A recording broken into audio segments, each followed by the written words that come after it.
Di tengah ramainya lalu lintas Jakarta yang kerap disesaki kendaraan bermotor, ada satu pemandangan baru yang menarik perhatian. Antrean masyarakat yang penuh antusias menunggu bus listrik Transjakarta.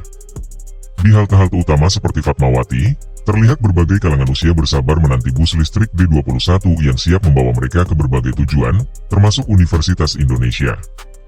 Bus ini menjadi pilihan favorit karena tidak hanya ramah lingkungan, tetapi juga nyaman dan lebih sejuk. Tanpa polusi suara dari mesin diesel, perjalanan terasa lebih damai dan segar. Antusiasme terhadap bus listrik ini menunjukkan perubahan pola pikir masyarakat perkotaan dalam memilih transportasi publik. Kebutuhan akan kenyamanan dan kesadaran lingkungan telah mendorong minat mereka untuk beralih ke moda transportasi yang lebih ramah lingkungan. Dibandingkan bus berbahan bakar solar, bus listrik tidak hanya mengurangi polusi udara, tetapi juga berperan sebagai solusi transportasi masa depan yang lebih modern. Pergeseran ini hanyalah salah satu contoh dari transformasi besar yang kini sedang berlangsung di Indonesia, transisi energi menuju masa depan yang lebih bersih. Inisiatif penggunaan energi terbarukan, seperti bus listrik, bukan hanya berfokus pada aspek lingkungan, tetapi juga diharapkan menjadi pendorong pertumbuhan ekonomi nasional yang lebih berkelanjutan. Sebagai operator transportasi publik terbesar di Jakarta, PT Transportasi Jakarta atau Transjakarta mengambil langkah serius dalam memperkuat layanan berbasis kendaraan listrik. Dengan target ambisius untuk mengoperasikan 300 bus listrik pada akhir 2024, Transjakarta berupaya memenuhi permintaan transportasi ramah lingkungan di ibu kota. Langkah ini juga menjadi bagian dari komitmen Jakarta untuk mengurangi emisi karbon dari sektor transportasi. Upaya tersebut merupakan bagian penting dari strategi jangka panjang untuk menciptakan ekosistem transportasi yang lebih hijau. Pengembangan ini tidak hanya berdampak pada lingkungan yang lebih sehat, tetapi juga mendukung sektor-sektor ekonomi lain yang terlibat dalam penyediaan teknologi kendaraan listrik.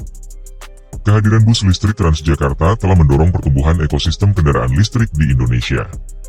Dimulai dari pembangunan stasiun pengisian kendaraan listrik umum, industri baterai, hingga bengkel dan suku cadang, infrastruktur pendukung ini menciptakan peluang ekonomi baru yang berkontribusi positif terhadap perekonomian. Peluang investasi di sektor ini meningkat seiring bertambahnya permintaan bus listrik, sekaligus membuka jalan bagi tenaga kerja yang terampil dalam teknologi dan perawatan kendaraan listrik. Pengembangan ekosistem ini memperkuat rantai pasokan yang tidak hanya mendukung transportasi publik, tetapi juga membuka peluang di sektor transportasi pribadi, industri logistik, dan layanan pengiriman barang. Semua ini dapat mendorong pertumbuhan industri lokal yang berkelanjutan. Program Astacita Presiden Prabowo Subianto dan Wakil Presiden Gibran Rakabuming Raka berfokus pada kemandirian energi dan keberlanjutan. Salah satu butir dalam program ini adalah mendorong transisi ke energi hijau, guna mencapai swasembada energi dan memperkuat ekonomi hijau. Dukungan pemerintah ini sangat penting untuk mempercepat perubahan dari energi berbasis fosil ke energi ramah lingkungan. Kebijakan ini diharapkan memperkuat posisi Indonesia sebagai pemimpin dalam penggunaan energi terbarukan di kawasan Asia Tenggara. Dengan visi kemandirian energi, Indonesia dapat mengurangi ketergantungan pada energi impor, sekaligus mendorong inovasi dan pertumbuhan ekonomi yang berbasis pada sumber daya lokal. Di panggung internasional, Indonesia telah berkomitmen untuk mengurangi emisi karbon, sesuai kesepakatan COP28 yang disepakati bersama lebih dari 200 negara. Melalui kesepakatan ini, Indonesia menargetkan untuk meningkatkan penggunaan energi terbarukan hingga 3 kali lipat, dan menggandakan upaya efisiensi energi pada tahun 2030. Target ini sejalan dengan bauran energi nasional, yang menempatkan energi terbarukan sebagai prioritas utama. Komitmen Indonesia untuk mendukung agenda internasional ini memperkuat posisi negara dalam pengurangan emisi global, serta memberikan dampak positif bagi lingkungan dan kesehatan masyarakat di dalam negeri. Meski banyak manfaat yang bisa diperoleh, transisi energi juga menghadapi tantangan besar. Kebijakan transisi energi membutuhkan perencanaan matang dan dukungan kebijakan yang adil. Penting untuk memastikan bahwa peralihan ini bermanfaat bagi seluruh masyarakat dan tidak menimbulkan kesenjangan. Selain itu, perencanaan ini harus mencakup ketahanan energi, serta kesiapan sumber daya manusia dan infrastruktur. Dengan tantangan yang ada, transisi energi membutuhkan dukungan kuat dari berbagai pihak, terutama para pengambil kebijakan. Tanpa komitmen dari pemerintah dan kolaborasi dari sektor swasta, upaya ini akan sulit tercapai. Peralihan ke energi terbarukan juga tidak dapat dilakukan sendiri. Indonesia memerlukan kerjasama dengan berbagai pihak, baik nasional maupun internasional. Partisipasi Indonesia dalam forum global seperti UNFCCC, G20, dan IETD 2024 sangat penting untuk mendapatkan dukungan teknologi, finansial, dan pengetahuan yang diperlukan dalam transisi energi. Selain itu, kolaborasi dengan BUMN dan sektor swasta di dalam negeri memperkuat kesiapan Indonesia dalam mengimplementasikan proyek-proyek energi terbarukan.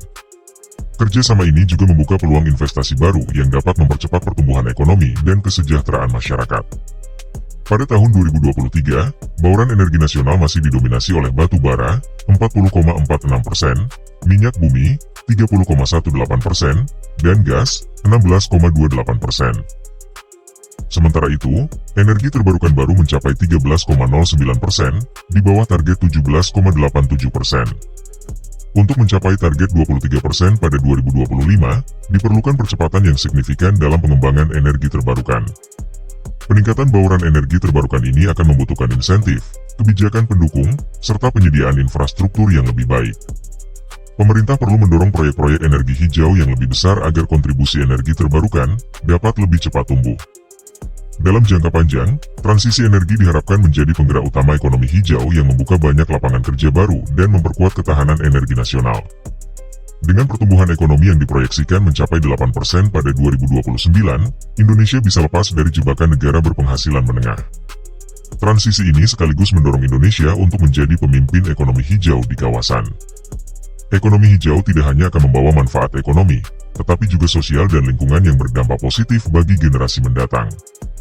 Dari video ini, jelas terlihat bahwa transisi energi memiliki dampak besar pada pertumbuhan ekonomi, ketahanan energi, dan masa depan lingkungan Indonesia.